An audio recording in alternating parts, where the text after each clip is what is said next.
दोस्तों, अब हर एक व्यक्ति की सोच ऐसी है कि वो काम ऐसा चाहता है जिसमें कोई काम ना करना पड़े। इसलिए हर कोई व्यक्ति सरकारी नौकरी की तरफ भागता है। जब आपके साथ कोई घटना होती है, कोई अपराध होता है, किसी स्थान पर कोई क्राइम किया जाता है और आप उसकी बाबत पुलिस वालों के पास जाते हैं, शिकायत दर्ज कराने के लिए कि साहब वहाँ पर कोई अपराध हुआ है, मैं इसकी शिकायत लेकर के आपके पास आया हूँ, आप इसे दर्ज कीजिए और कोई कानूनी कार्रवाई कीजिए। लेकिन यदि वो आपकी शिकायत को नज़रअंदाज कर रहा हो, यदि वो लापरवाही बरत रहा हो, वो जानबूझ करके कार्रवाई ना कर रहा हो या उसने दूसरे पक्ष से रिश्वत ले ली हो, यदि किसी भी कारण से आपकी शिकायत पर कार्रवाई नहीं की जा रही है या जो शिकायत आप पुलिस वालों के पास लेकर के गए हैं, ना वो उसे दर्ज कर रहा है, ना एफआईआर दर्ज कर रहा है, ना उस आरोपी को पकड़ रहा है, ना अपराधी को दंडित कराने के लिए कोर्ट में पेश कर रहा है। यानी वो आपकी शिकायत पर कोई भी कार्रवाई नहीं कर रहा है। तो आप क्या करेंगे? आज की इस वीडियो में आपको बताने वाला हूँ 100% प्रभावी तरीके जो एक अधिकारी को मजबूर कर देंगे कि वो आपके प्रार्थना पत्र पर कार्रवाई करे। और इसमें मजबूर करने वाली भी कोई बात नहीं है क्योंकि ये उसका कर्तव्य है। वो सरकार से इसी बात की तनख्वाह ले रहा है कि वो अपराधों को रोके। यदि कहीं पर कोई क्राइम हो रहा है तो उसको रोके और यदि वो उस क्राइम को नहीं रोक रहा है, लापरवाही दिखा रहा है, तो उसके खिलाफ कानूनी कार्रवाई किस प्रकार से की जाए और अपनी शिकायत पर कानूनी कार्रवाई कराने के लिए क्या ठोस कदम उठाए जाए जो अधिकारियों को मजबूर कर दे। विधि वार्ता के इस खास एपिसोड में आपका स्वागत है, जहाँ पर मैं आपको बताने वाला हूँ कि आप क्या कर सकते हैं, किस प्रकार से कानूनी रणनीति अपना सकते हैं, जो आपके मामले को प्रभावी तरीके से पुलिस वालों को मजबूर कर देगी कि वो आपके मामले पर कार्रवाई करें। दोस्तों, सबसे पहला तरीका है, सबसे पहले पुलिस अधिकारी से लिखित में शिकायत करें। यदि मौखिक रूप से आपने कहीं जाकर के कहा, आप किसी पुलिस स्टेशन में गए, आपने कहा कि साहब वहाँ पर क्राइम हुआ है, 2 लोगों ने मारपीट की है, एक को गंभीर चोट आ गई है, आप उसे पकड़ करके लाइए। यदि वो मौखिक रूप से शिकायत दर्ज नहीं कर रहा है, तो लिखित में शिकायत दें। आप एक प्रार्थना पत्र लिखिए, वहीं बैठ कर के लिखिए या पहले से लिख कर के ले जाइए। जब आप शिकायत पत्र लिख कर के ले जाएँगे, तो आप उसमें घटना की पूरी जानकारी देंगे, तारीख लिखेंगे, समय लिखेंगे और स्थान का स्पष्ट उल्लेख देंगे कि किस स्थान पर ये घटना कितनी तारीख को किस समय की गई। उसके बाद उन आरोपियों का नाम लिखिए जिन्होंने ऐसी घटना की है और यदि आपको पता हो कि वो किस कानून के तहत अपराध है, तो उसका भी विवरण लिखिए ताकि ये स्पष्ट हो कि आप क्या कानूनी कार्रवाई चाहते हैं। जब आप ये लिखित में शिकायत दर्ज कराएँगे तो उसकी एक कॉपी करा लें। जब आप उसकी कॉपी करा लेंगे तो आप उसे देंगे और उसकी रिसीविंग कॉपी लेंगे, उसमें वो मोहर मार के देगा कि इस व्यक्ति ने ये शिकायत दर्ज कराई और इसका नंबर ये है। अपनी डायरी में उसे दर्ज करेगा। लेकिन यदि वो ऐसा दर्ज नहीं कर रहा है तो आप क्या करेंगे? यदि आपने लिखित में भी शिकायत आप लेकर के गए लेकिन उसे रद्दी में फेंक दी है, उसने कोई भी सुनवाई नहीं की है, तो फिर आपको पुलिस के उच्च अधिकारियों के पास जाना होगा। वो जो पहली शिकायत है वो आपने कराई थी थाना अध्यक्ष के पास, आप नज़दीकी पुलिस स्टेशन में गए थे, लेकिन वहाँ से कोई कार्रवाई नहीं हुई। या तो इस कारण से कि जो दूसरा पक्ष है, जो विपक्षी है, वो प्रभावी व्यक्ति है या उसका प्रभाव है, वो पुलिस वालों से मिलता रहता है और वो इस कारण से कार्रवाई नहीं कर रहे हैं या फिर दूसरा हो सकता है उन्होंने रिश्वत दे दी है या तीसरा हो सकता है कि वो छोटा कोई मामला है और पुलिस ऐसा सोच नहीं रही कि उस मामले पर कार्रवाई करनी चाहिए और आपको लग रहा है कि मामला बड़ा है। तो चाहे कुछ भी कारण हो, फिर जाना है आपको पुलिस के उच्च अधिकारियों के पास।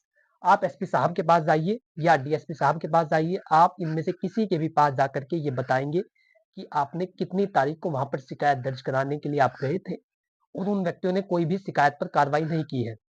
अगर थाना प्रभारी आपकी एफआईआर दर्ज नहीं करता तो आप अपने जिले के पुलिस अधीक्षक, सुपरिंटेंडेंट ऑफ पुलिस, एसपी साहब के पास जाएँगे और उन्हें लिखित में शिकायत देंगे और एफआईआर दर्ज कराने का अनुरोध करेंगे। अगर एसपी डीएसपी को मामला सही लगता है तो वे थाना प्रभारी को एफआईआर दर्ज करने के आदेश देंगे और ये कहेंगे कि इस मामले में तीव्रता से कानूनी कार्रवाई की जाए। ये बहुत महत्वपूर्ण है कि आप उच्च अधिकारियों के पास जाएं। लेकिन कई सारे व्यक्ति ऐसे सोचते हैं कि वो तो उन्हीं के अधिकारी है, वो मामले पर कार्रवाई नहीं करेंगे। तो मैं आपको बता देना चाहता हूँ कि आप जिनके पास गए हैं वो केवल एसआई था या फिर वो एसएचओ था, उसने आपके मामले पर कार्रवाई नहीं करी तो इसका ये अर्थ नहीं है कि उच्च अधिकारी भी आपके मामले पर कार्रवाई नहीं करेंगे। वो कानून जानते हैं, उन्हें पता है कि ये उनका कर्तव्य है और जवाबदेही हमेशा उच्च अधिकारियों की होती है। उन्हें कोर्ट में जवाब देना होगा। यदि उनको आप पार्टी बनाते हैं, यदि यहाँ से कोई कार्रवाई नहीं की गई, फिर आप जाएँगे कोर्ट में और फिर कोर्ट में ऐसे व्यक्तियों की क्लास लगती है जो फिर आपके मामले पर कार्रवाई नहीं कर रहे थे। फिर उच्च अधिकारियों को बुलाया जाता है।